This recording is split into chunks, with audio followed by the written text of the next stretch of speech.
The mayor is standing by and briefing the media on what is transpiring on this developing story. Towards the third floor, we can say that there are 60 fatalities so far, and we have 100, I think it's 141 household families that have been displaced, and then 40 people that are in hospital. We'll be going there to assess the extent of their injuries, to go and evaluate as to how as government we can augment the kind of services that they are getting and the facilities in which they are being held. Here, as government, to demonstrate the fact that we want to be there to resolve the situations of our residents. And the city of Johannesburg, the inner city in particular, has got quite a number of challenges, and we can acknowledge that much. It is unfortunate that we have to keep responding to situations of this nature, where a building is leased for the purpose of rehabilitating society because it was an NGO that dealt specifically with displaced women. However, due to unforeseen circumstances, the building ended up serving a different purpose. So we are here with Human Settlement, EMS, in the form of the MMC of Public Safety, to respond. So, Mr. Mayor, are you confirming that this building was hijacked? Wait. Order, please. So before you start with the questions, I will give to the MEC to speak to the issue of settlement. Yeah, no, thank you very much. You are anxious about hijacked. They will answer you. But I think, firstly, we must convey our condolences to the families who have lost their loved ones. And as the mayor has said, this is a tragedy, monumental proportions. And it's unfortunate that today we are here, and this for us demonstrates a chronic problem of housing in our province. As we've previously said, that there's at least 1.2 million people who need housing in our province. We have also had discussions with the mayor and the MMCs about buildings that might, or rather hijacked buildings. The city, through its entity JHB, knows of the buildings that they own, about 23 of those which will need to be developed, but they also know of about 100 buildings that might not have owners, and we have agreed that we need to have a intergovernmental, comprehensive, integrated approach of dealing with this, so that we don't have to come back in future dealing with a tragedy of these proportions.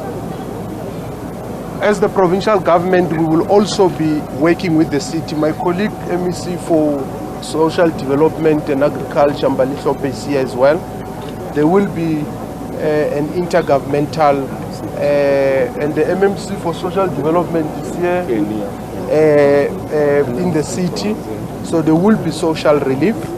We have already identified 3 buildings that the surviving victims will be allocated to, and we have agreed that we are not going to deal with people on the basis of their nationality. Yes. At this point, anybody who's affected, we are going to give humanitarian assistance. So that question must not even arise, whether people are South African or not. At this point, it doesn't matter. This is a tragedy that affects people irrespective of their nationality. So we have agreed that we are going to deal with that.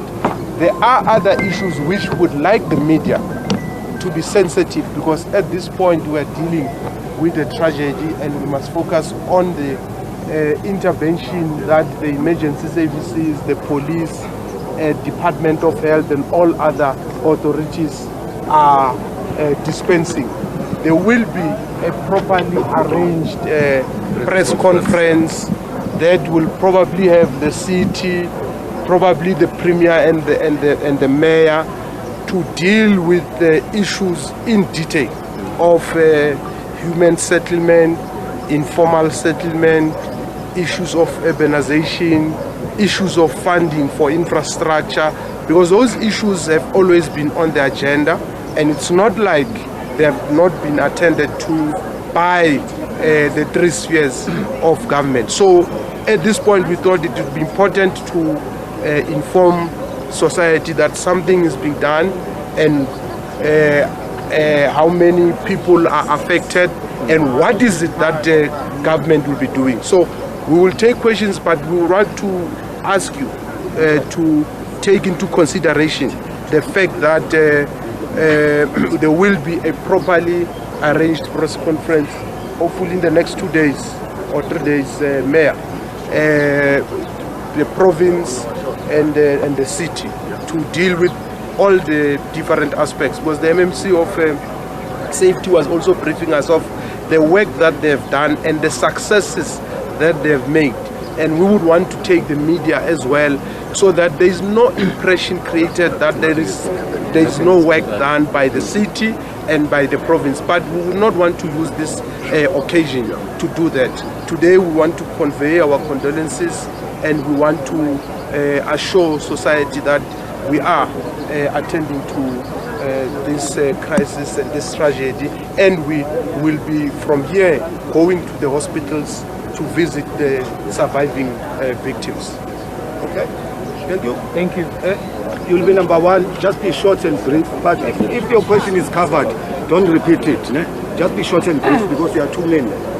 Perhaps I missed the mayor talking about it.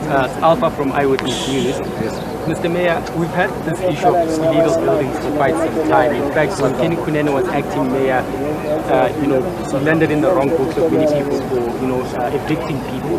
What exactly is stopping the city from, implementing these efforts to tackle this crisis?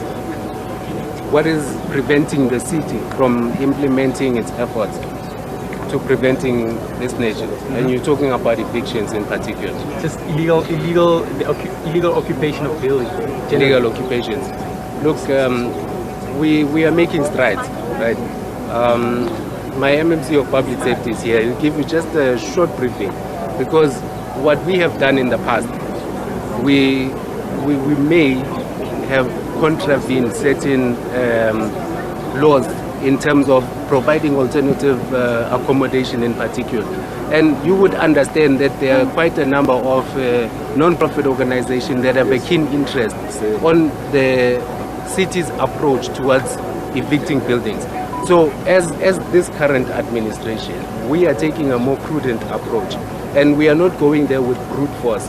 We are trying to apply a maximum sensitive strategy. That's why the MEC, as well as the Minister of Human Settlement, we had a conversation, and they were alluding to the fact that, Mayor, you have quite a number of buildings that we can, as intergovernmental relations, we can activate in terms of providing alternative and social housing, because many of the city employees themselves are looking for the same access that we have to create. So the issue of how the government used to evict people and how we are going to implement the strategy of, I don't want to say evicting, but providing alternative accommodation so that we can repurpose these buildings for this kind of social housing is what we are particularly dealing with.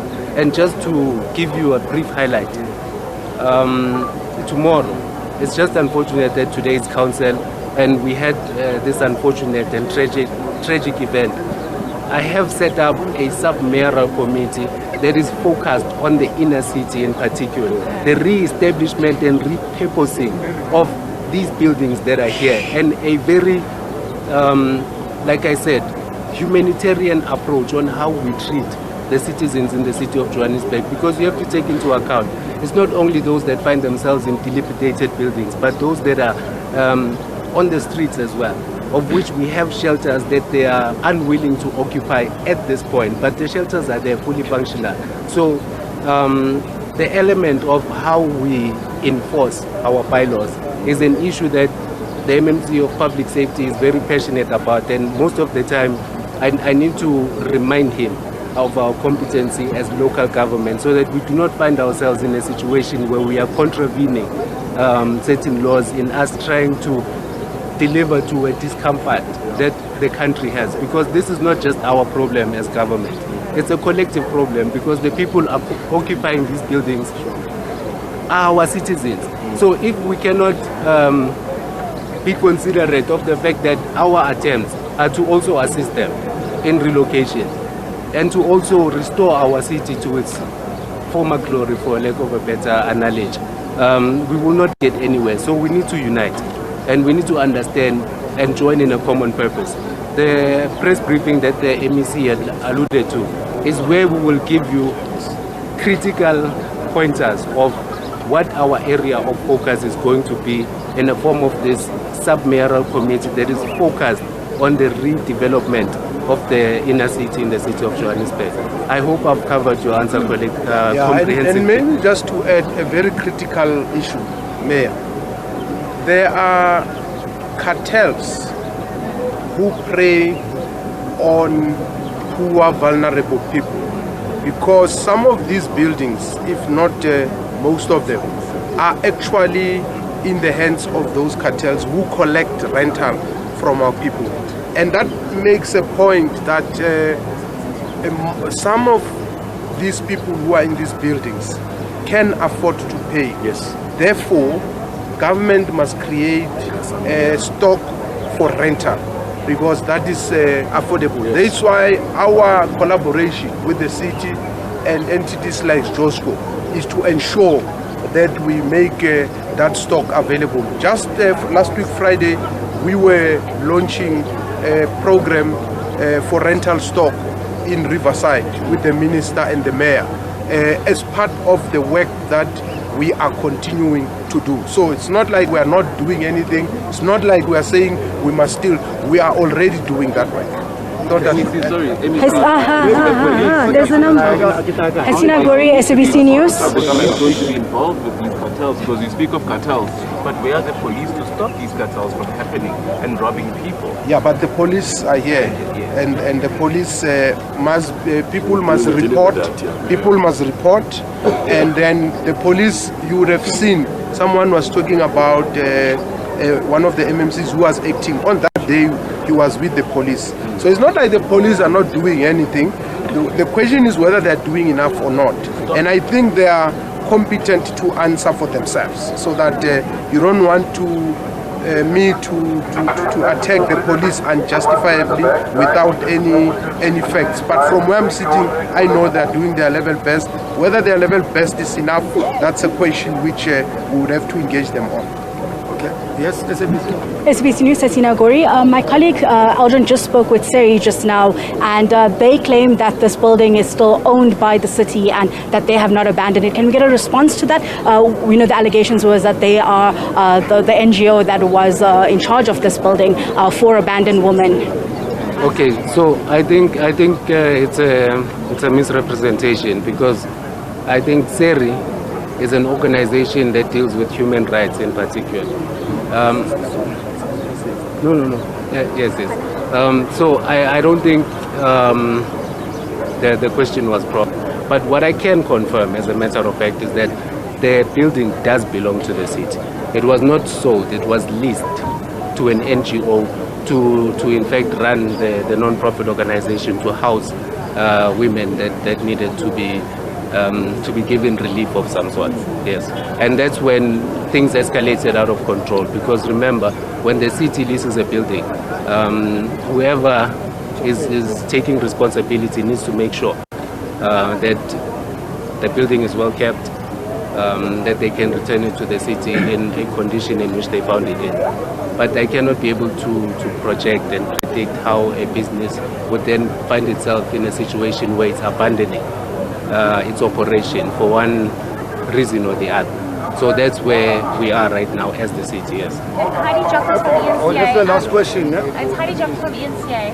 Sorry, I couldn't hear because there was a scramble here, but is it confirmed that this building is hijacked, firstly? Secondly, if you're telling me that this building is owned by the city and it was leased, yes, is it not the city's responsibility to check on what's happening at the building? Like this building, we were told that there's informal settlements inside the building. Is it not your responsibility to check what's happening here? Okay, so I'll answer to one of your questions, right? Yes, it is owned by the city. You are correct. The second question you said, is it not the city's responsibility to do its maintenance? To check on the building, yes. To check. Look, the building, the city, through other departments, did check. EMS did check. So there's one building, and unfortunately we started, what is it called? The one that we recovered. We started with that one before we could come back to this. The one we had, the Benin Court and the Casamias. So let me allow the MMC of Public Safety to tell you about what we. Wait. Dialogue, please. It's not a dialogue. The MMC of Finance of Public Safety is underway with a program of seizing some of the buildings that have been reported or that is suspected that they have been hijacked. This is one of the buildings that the committee was supposed to have been dealing with. So it's unfortunate that they were overtaken by events. I want the MMC. 73 people have died. They have died, and it's a tragedy. And it's not for me and you to debate about the fact that people have lost their lives. No, sorry, Mayor. I need to ask. The city owns this building. Therefore, it's the city's responsibility to check on the building. If the building has been hijacked, it's not your responsibility. Do you not find this to be an indictment on the city of Johannesburg? No, but Heidi, Hold on, I'm still asking my question. How many questions have you been asking, Heidi? Because you're not answering the question. Which is what? Which is it not the responsibility of the city to check on this building? It's been hijacked. There's informal settlements inside the building. 73 people have died. And you're telling me that it was leased out. And it's unfortunate. No, but the city has been doing its work. They've done the check. I told you, Heidi, the city, when it came in with this government, they've done their checks and their raids. As the mayor said, we have closed them. A success is actually happened right now at the Metro building at Hillbrow through the intervention of all the stakeholders, even EMS and everyone other buildings. That building, we managed to seize it from the people. So that the program there is with the mayor and the CM. They are actually there. That's why I'm saying that, and the mayor is saying the leadership. It's unfortunate that this actually happened here. But another thing is that all the NGOs that are there, the Siri and them, can they please come to the party? Because they're litigating me. They said that they are going to arrest us. Because we're telling them that let's close these buildings because there's a lot of fire that is happening. There's no electricity. There is no, so they need to be closed. But what they do, they go to court. And I said, come to the party. Let's sit together. With the MMC Leach was there. We did an audit at the Casamia.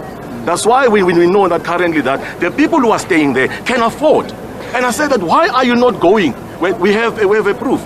Benin Court. We did that with the MMC Leach. And the leadership here. But you know what happens? Siri and the lawyers, they are litigating us. We are always in court and said, let us come together and sit and talk. But what we did with the strategy that the mayor and the CM have actually came up with, we managed to implement that at the Metro Center building.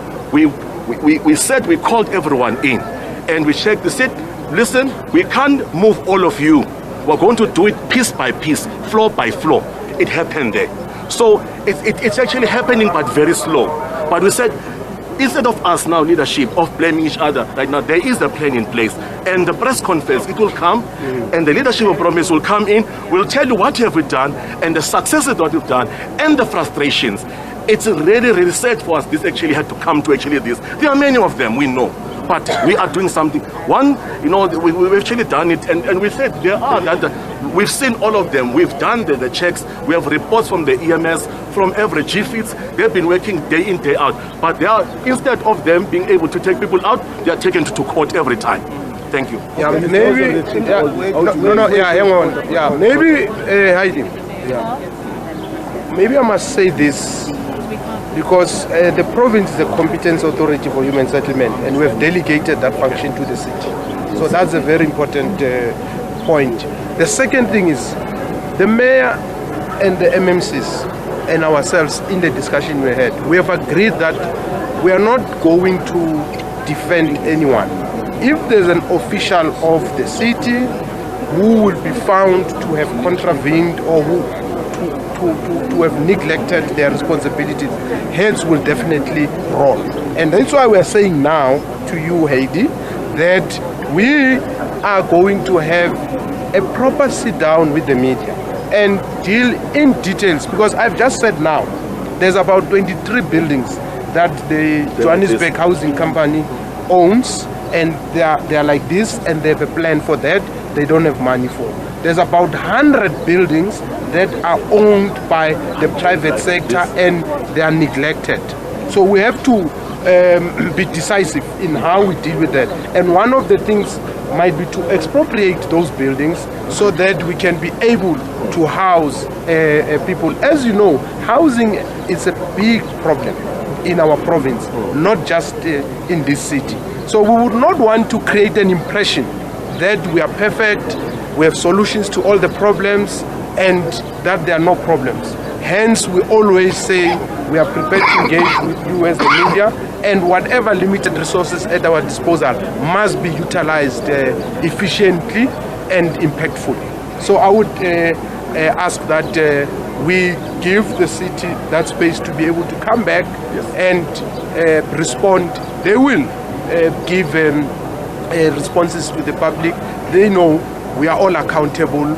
We have no choice. It is our responsibility as elected officials in these two spheres of government. You said there are cartels that are taking rents from these buildings. And you have said that at least you know about 30 buildings that this is happening. Are you telling me that you do not know who's taking rents from these people, and why is something not being done to arrest them? If you say you know that in this building this is happening. Yeah, but you're asking a question that was asked by this gentleman. That's the problem. Okay, it's fine. Now I understand. Yeah, I said, I didn't say 30 buildings like that. I said 23. Why? So that's the first thing. Those are owned by Johannesburg, the city. They own them. It's their building. They know about them, their state and their whereabouts, and they are doing something about them. The reason why we will be able to relocate some of the affected people to the next 3 buildings is because the city has been doing work and is doing work on all these buildings. So there is 3 buildings that are already available to house the affected victims. So if the city was not doing work at all, the city wouldn't have that. So you need to give that to the city. I'm not the spokesperson of the city. So that's the second point. The third point, the cartels and the criminals and syndicates that are there, they are there. It's a fact. They are responsible for illegal occupation of land, illegal occupation of buildings, illegal, and the police have reacted on several occasions. There has been operations by the city, JMPD and the police. So it's not like nothing is not happening. Maybe whatever that's happening, it's not enough. And I said, because I'm not the police officer or an enforcement officer, that's why I said that question will have to be addressed by the police. I'm responsible for human settlement in the province. The mayor is responsible for running the city. So what we were doing here today is to explain to you what has transpired and what are we doing now to address the immediate, because there's an immediate issue of people who are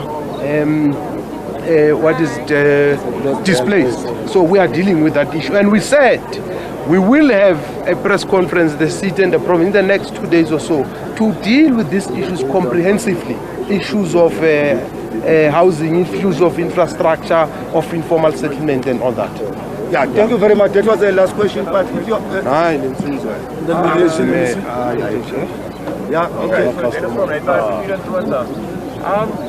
It's now been confirmed that this building indeed belongs to the city.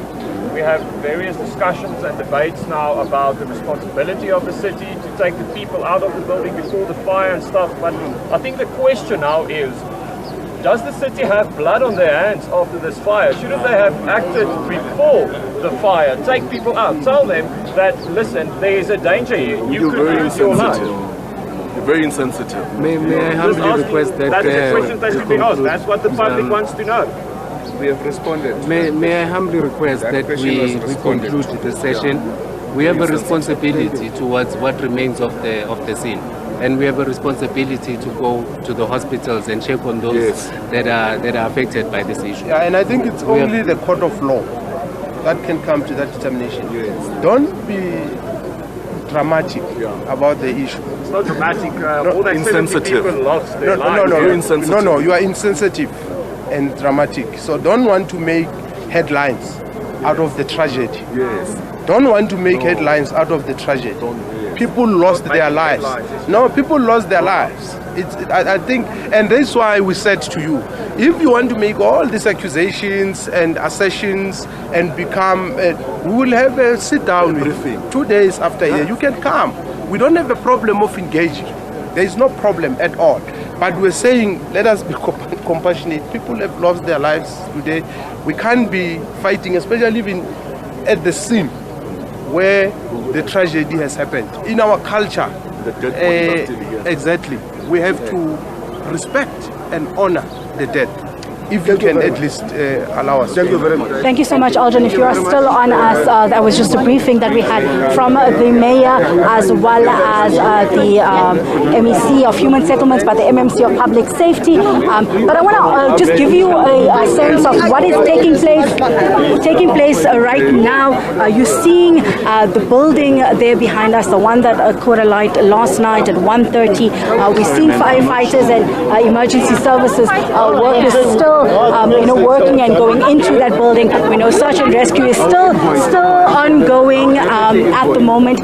We've been told that the building has been confirmed to be belonging to the city of Johannesburg, as well as the city of Johannesburg, but as well as that it was leased to an NGO that was going to be housing the abandoned women in the area.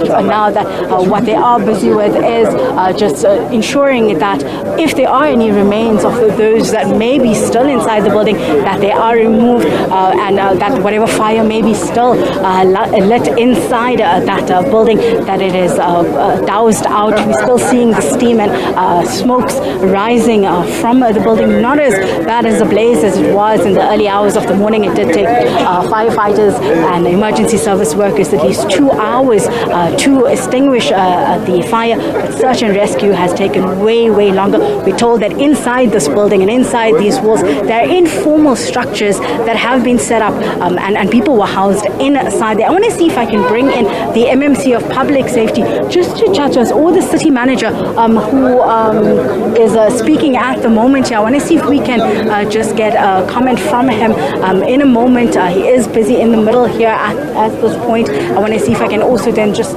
get some clarity and get more information from the MMC for Public Safety with regards to just the evictions that have been taking place in the hijacked buildings. Aldrin, if you know that the issue of housing in Johannesburg is a perennial issue. It's not something that has started right now. It's been ongoing for almost a decade.